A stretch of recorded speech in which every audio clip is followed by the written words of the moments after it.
সন্দেশখালীতে আক্রান্ত ইডি আধিকারিকরা। ঘটনার উল্লেখ বিচারপতি গঙ্গোপাধ্যায়ের এজলাসে। উল্লেখ করলেন আইনজীবী সুদীপ্ত দাশগুপ্ত। শেখ শাহজাহানের বাড়িতে অভিযানে গিয়ে আক্রান্ত ইডি আধিকারিকরা। মারধর করা হয়েছে সাংবাদিকদেরও। পরিস্থিতি অস্বাভাবিক, আইন ভেঙে পড়েছে ওখানে, আদালতে জানালেন আইনজীবী। বিচারপতির প্রশ্ন, এখন কেমন আছেন যারা মার খেয়েছেন? ওখানকার প্রশাসন কি করছিল? কোন বিধানসভা? পুলিশ কি সেখানে ছিল? রাজ্যপাল কেন এর ব্যবস্থা নিচ্ছেন না? এই সময় রাজ্যপালের ব্যবস্থা নেওয়া উচিত। রাজ্যপাল কেন এমার্জেন্সি অবস্থার ঘোষণা করছেন না?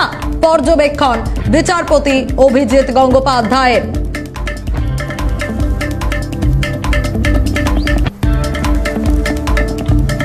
নজর রাখার চেষ্টা করেছি ইতিমধ্যেই আইনজীবী এবং বিচারপতির যে কথোপকথন, সেই কথোপকথনও আমরা আপনাদের জানানোর চেষ্টা করছি।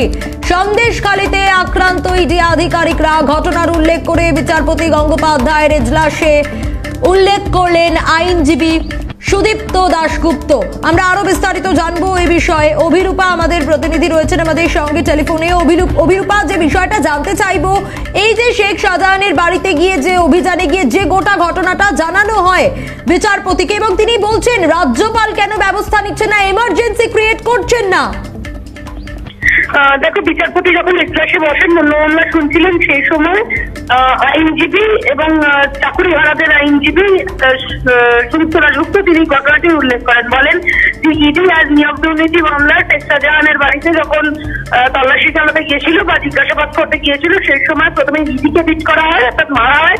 পরবর্তীকালে সংবাদ মাধ্যমকেও মারা হয় এবং বিভিন্ন জায়গায় দেখা গিয়েছে যে ইডির অফিসাররা এবং সংবাদ মাধ্যমের ব্যক্তিরা আক্রান্ত হয়েছেন, আহত হয়েছেন এবং তারা বিভিন্ন হসপিটালে ভর্তি রয়েছেন ইমিডিয়েট অবস্থায়, এবং সেই জায়গায় আইন শৃঙ্খলা ভেঙে পড়েছে।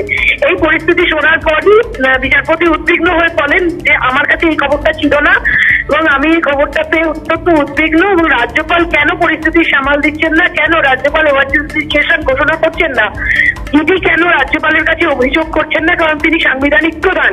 তো সেক্ষেত্রে এই প্রশ্নগুলো করা হয়। পাশাপাশি তিনি আরো প্রশ্ন করেন যে এখন তারা কেমন আছেন, যারা মার খেয়েছেন বা আক্রান্ত হয়েছেন তারা কেমন আছেন।